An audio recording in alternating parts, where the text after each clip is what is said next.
Perempuan andropobia.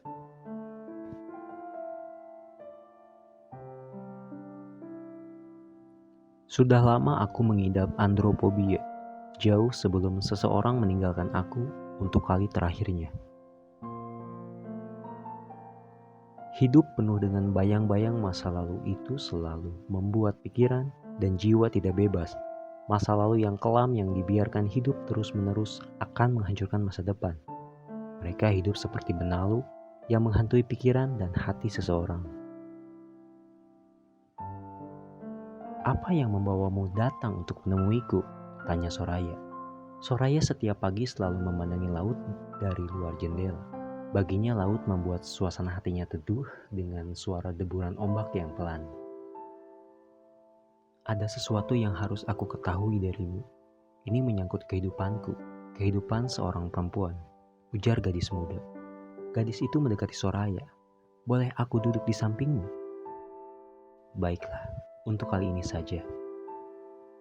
Gadis perlahan duduk di samping Soraya yang hanya dihalangi oleh meja bundar dengan sebuah tanaman kaktus kecil.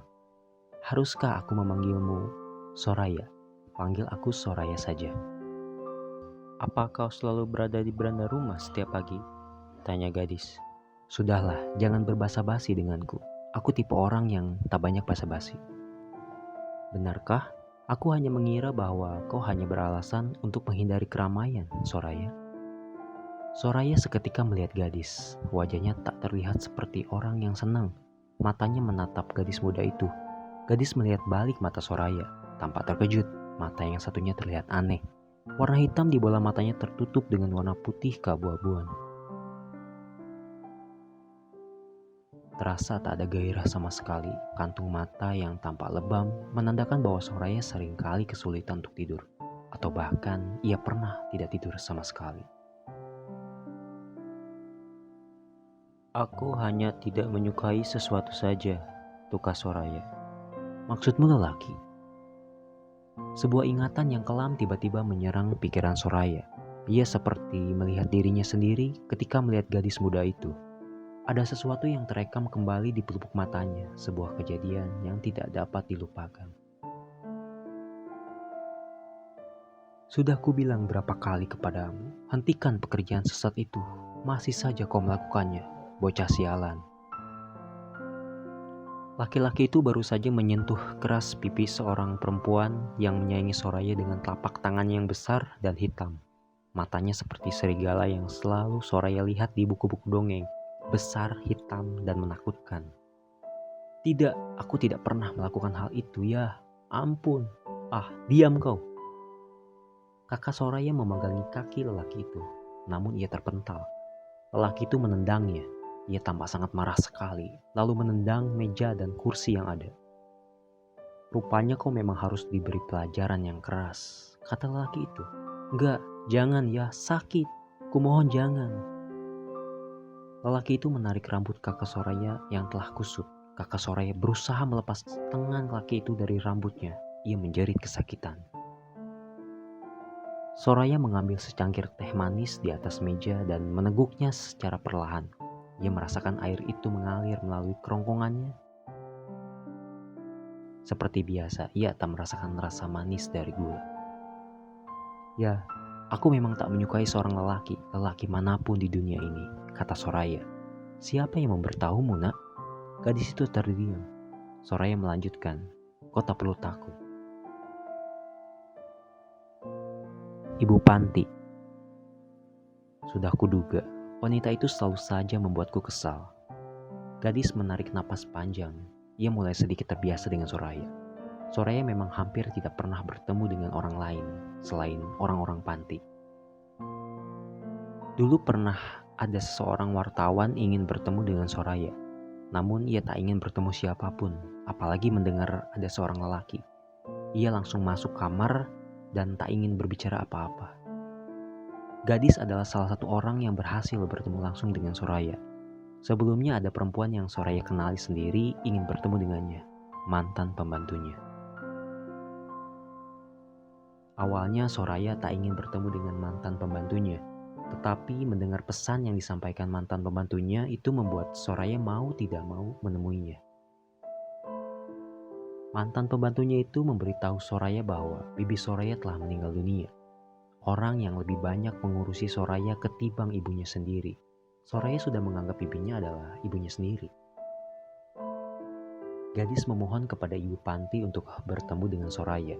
Ia butuh sekali mendengar cerita Soraya untuk membantu tugas kuliahnya. Ia menyamar sebagai petugas panti yang mengantarkan secangkir teh manis. "Aku boleh bertanya sesuatu?" Gadis bertanya. "Tidak," singkat Soraya. Soraya melihat gadis sedang membuka tasnya dan hendak mengeluarkan sebuah buku catatan. Gadis terdiam. "Lebih baik kau masukkan lagi catatan itu dan tinggalkan aku sekarang." Soraya memanggagi ban kursi rodanya dan hendak masuk. "Tunggu, aku hanya ingin mendengar ceritamu saja. Kamu bisa curhat kepadaku? Kurasa perempuan butuh teman perempuan untuk setidaknya menceritakan sedikit kisah hidupnya." Gadis melanjutkan, tanpa buku catatan, tanpa alat perekam. Gadis menaruh tas dan ponselnya. Ia mengangkat tangan lalu menatap lembut Soraya. "Ibu, kenapa ibu tersenyum seperti itu? Ini tandanya ibu senang, sayang. Tapi mata ibu merah." Soraya menatap wajah ibunya, sendu penuh dengan rahasia. Ibunya tak ingin membagi kesedihan dan kesakitannya kepada Soraya. Cukup hanya ibu dan saudari-saudarinya yang merasakan semua itu. Mereka tak akan membiarkan kehidupan Soraya dipenuhi dengan kesedihan dan kesakitan. Soraya menatap wajah ibunya. Ia mengusap lembut pipi ibunya dengan tangan putihnya. Air mata kesedihan mengalir dari mata sang ibu. Ibu Soraya tak kuasa melihat wajah Soraya. "Bagaimana jika suatu hari ibu meninggalkanmu, sayang?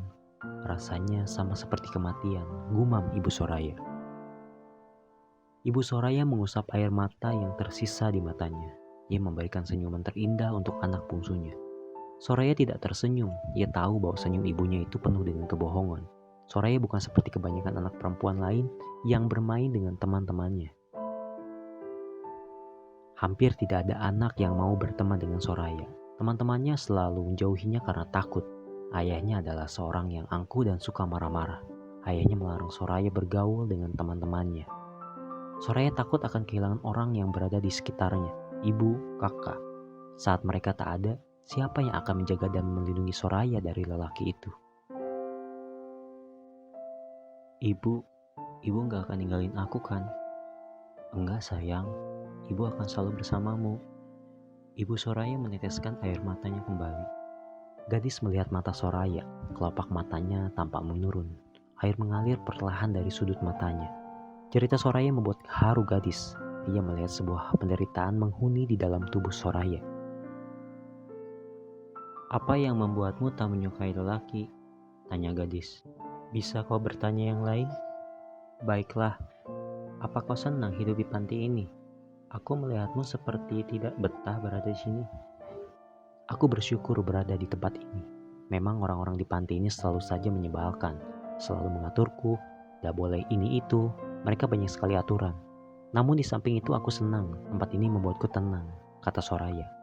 Sudah lama sekali Soraya menghabiskan sisa hidupnya di panti. Baginya panti itu lebih dari sekedar rumah yang nyaman. Sebelumnya tak ada rumah yang membuatnya merasa senyaman itu. Duduk di beranda kamarnya setiap pagi memandangi laut, menikmati secangkir teh ditemani sebuah kaktus kecil, jauh dari keramaian dan kebisingan. Soraya pun tidak lagi merasa nyaman ketika tinggal di rumah bibinya. Pamannya serasa tak pernah sudi Soraya tinggal di rumahnya. Pamannya menganggap Soraya adalah anak yang membawa sial. Semenjak Soraya tinggal di rumahnya, usaha yang ditekuni paman dan bibinya sering mengalami kebangkrutan. Meski seperti itu, bibinya sangat menyayangi Soraya seperti anak kandungnya sendiri. Memang mereka berdua tidak dikarunia anak.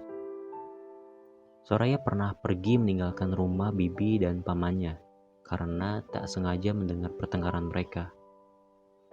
"Bukankah sudah kubilang sejak dulu, kenapa kau membawa anak sial itu?" kata paman Soraya. "Dia itu keponakanku sendiri, keponakanmu juga. Dia sudah tidak punya siapa-siapa lagi, hanya kita keluarganya," tukas bibi Soraya. "Tapi anak itu bikin semua usahaku bangkrut.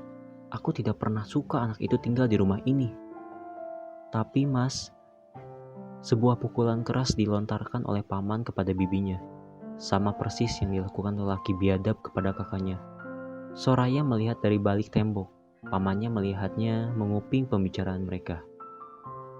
"Hei bocah sialan, aku tidak pernah sudi kau berada di rumahku ini," ujar pamannya sambil menunjuk-nunjuk wajah Soraya.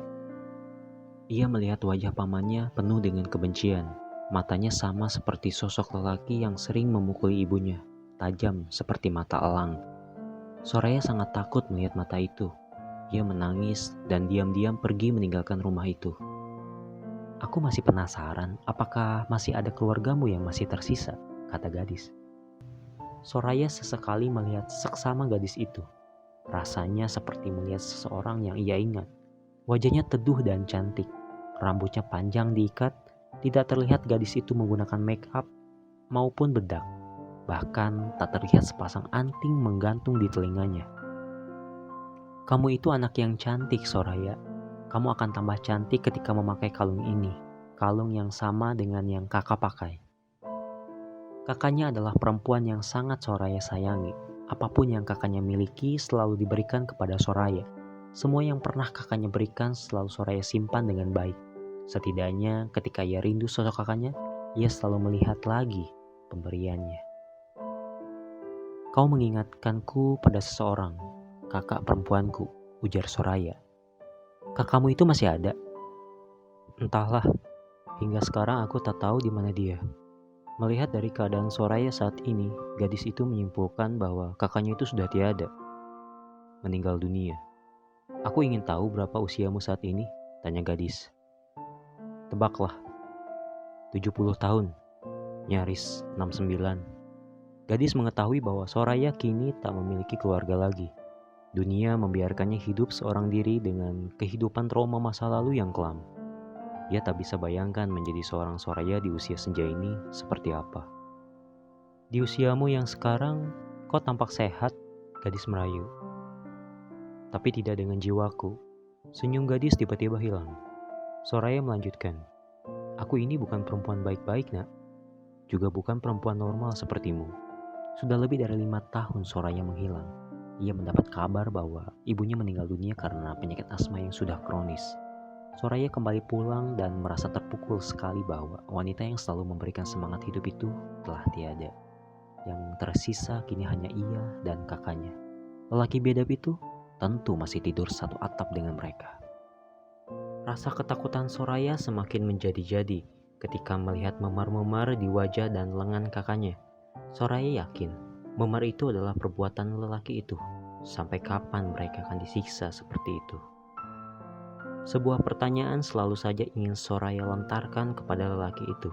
Namun lagi-lagi hanya melihat matanya saja sudah bisa membunuh niat Soraya untuk melakukannya. Soraya merasa sudah tak tahan lagi hidup di rumah. Ia mengajak kakaknya untuk meninggalkan rumah. Namun lelaki itu selalu menghadang mereka untuk tidak kabur. "Kalian mau kemana? Mau kabur? Gak akan kubiarkan kalian kabur," kata lelaki itu. "Ayah, kumohon jangan siksa kami lagi. Sudah cukup kakak dan ibu yang menjadi korban kejahatan ayah selama ini. Kenapa ayah melakukan ini sama anak-anakku sendiri?" Telapak tangan lelaki itu melayang mengenai pipi kakak Soraya. Lagi-lagi lelaki itu menampar anaknya dengan keras. Soraya merasakan ketakutan berada di hadapannya. Ia hanya bisa terdiam saja. "Kalau saja kau mau menuruti perkataanku, aku tak akan melakukan ini kepadamu. Tapi aku gak mau kawin dengan lelaki tua itu ya. Anak gak tahu diuntung."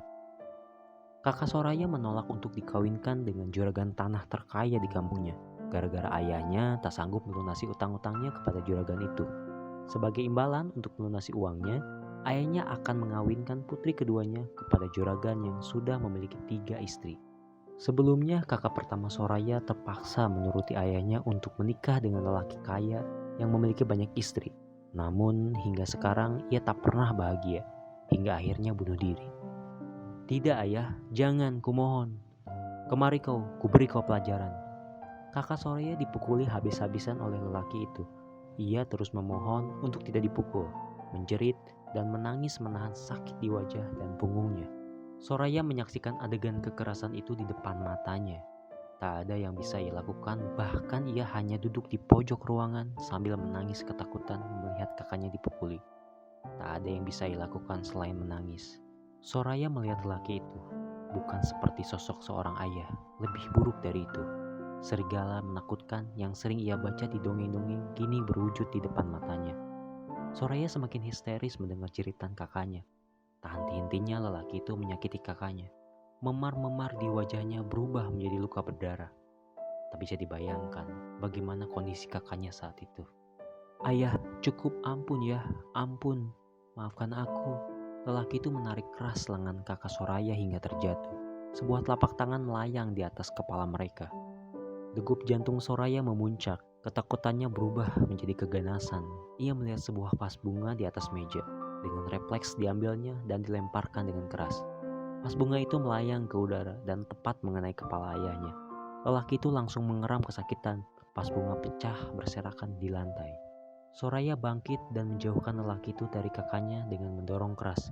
Lelaki itu masih memenggangi kepalanya, terdorong hingga terjatuh. Belakang kepalanya tak sengaja mengenai ujung meja. Darah keluar deras dari kepala lelaki itu, lalu pingsan dan tak sadarkan diri. "Maafkan aku telah membuatmu takut dengan ceritaku," kata Soraya. "Tidak apa-apa, hanya saja..." Gadis itu tersenyum kecil dan menggelengkan kepala. Soraya menatap gadis itu. "Berapa usiamu, nak?" "Kemarin lusa aku genap 20 tahun. Di usia itu, Soraya sempat dimasukkan ke dalam penjara karena telah membunuh ayahnya. Ia dan kakaknya tahu bahwa saat itu Soraya mendorong ayahnya hingga meninggal adalah sebuah pembelaan diri dari kejahatan. Namun hukum saat itu lebih memihak pada sebuah ketidakbenaran. Soraya dianggap sebagai perempuan yang mengalami gangguan psikologis, ketakutan yang berlebih pada sosok lelaki. Mereka menyebutnya andropobia. Sejak saat itu Soraya berpandangan bahwa seorang yang disebut lelaki itu tidak pernah ada yang baik seperti perempuan. Apakah seorang lelaki itu diciptakan hanya untuk menyakiti perempuan? Sebuah keadaan traumatik membuatnya menjadi perempuan yang dijauhi kebanyakan orang pada umumnya. Di sisa hidupnya kini, Soraya tidak lagi mempersoalkan kehidupannya yang kelam itu. Kalau saja Soraya bisa meminta kepada Tuhan, ia berharap semesta tak perlu lagi menghadirkan lelaki seorang pun, termasuk seorang ayah. Rasanya kaum perempuan selalu menjadi korban penganiayaan dan penyiksaan. Bukankah kaum Hawa diciptakan oleh Tuhan untuk dilindungi dan dihormati martabatnya? Bukankah kaum lelaki yang harus melakukannya? Soraya memilih untuk tidak ingin mengenal lagi sosok seorang lelaki manapun di dunia. Sosok lelaki yang berwujud seorang ayah itu sudah cukup mewakili seluruh lelaki yang pernah menyakiti perempuan. "Aku turut prihatin mendengar ceritamu, Soraya," kata gadis. Gadis melihat Soraya memutar kursi rodanya lalu hendak masuk ke kamarnya. Tak lama Soraya kembali dengan membawa sebuah kotak hati berwarna merah. "Terima kasih, nak, sudah mendengarkan ceritaku ini." Soraya melanjutkan. "Apa aku boleh bertanya sesuatu?" "Apapun itu, Soraya." "Siapa orang yang memberimu kalung itu? Apa dia masih hidup?" Gadis melihat kalung yang ia kenakan. Ia memengganginya. Kalung emas setengah hati dengan sebuah huruf S itu tampak cantik di leher gadis. "Ini kalung ibuku. Kata ibuku dulu sering sekali dipakai nenek. Tapi nenek sekarang sudah tiada. Padahal ingin sekali aku bertemu dengan nenek. Aku rindu sama nenek." Gadis melihat Soraya. Air matanya berubah menjadi air mata yang bercampur rasa haru. "Kenapa kau menangis?" tanya gadis. "Kau tahu, nak, betapa bahagianya aku saat pertama melihatmu," ujar Soraya. "Kita merindukan orang yang sama." Soraya memperlihatkan isi kotak hati miliknya. Gadis melihat sebuah kalung yang tak asing. Rupanya, kalung milik Soraya sama persis dengan kalung yang sedang gadis kenakan. Kalung itu merupakan separuh bagian lain dari kalung milik gadis. Gadis terkejut ketika Soraya memperlihatkan kalung miliknya. "Saat aku seusiamu dulu, kakakku memberikan kalung ini kepadaku. Mungkin ini adalah hadiah terakhir yang ia berikan kepadaku sebelum ia meninggalkanku pergi." Soraya melanjutkan. Ia teringat kali terakhir ia melihat kakaknya. "Soraya, ini adalah kalung milik kakak. Kamu memiliki separuh kalung yang sama denganku. Semoga suatu saat nanti kalung ini mempertemukan kita kembali." Gadis terdiam sejenak. Degup jantungnya melambat, matanya berkedip sesekali, dan mulai berkaca-kaca. Ia menahan sesuatu yang berat di sudut matanya. "Kau adalah adik dari nenekku?" "Iya nak, kemarilah cucuku, bukankah kau rindu dengan nenekmu?" Gadis langsung menghampiri Soraya. Ia memeluk erat Soraya, dan Soraya menciumi gadis dengan segenap rindu yang telah lama ia impikan. Setiap hari Soraya selalu menunggu di beranda rumah panti untuk bertemu dengan kakaknya. Ia selalu berdoa semoga suatu hari kakaknya datang dan memeluk erat tubuhnya. Ternyata Tuhan memiliki rencana indah yang tak Soraya sangka. Takdir mempertemukan Soraya dengan keluarga kandungnya. Gadis membawa ibu dan keluarganya ke panti jompo untuk bertemu dengan Soraya. Soraya memeluk keponakannya itu seperti kakaknya sendiri. Hari itu Soraya dibawa pulang oleh keluarga barunya, keluarga yang sangat ia rindukan. Soraya bersyukur dan berterima kasih setelah bertahun-tahun Tuhan mempertemukannya dengan kakak yang ia sayangi dalam wujud seorang gadis, cucu yang Soraya sayangi. Hingga waktu menutup usia senjaku, aku tidak pernah menikah dan tidak pernah mencintai seorang lelaki manapun. Semua lelaki di dunia. Sudah lama aku mengidap andropobia, jauh sebelum seseorang meninggalkan aku untuk kali terakhirnya.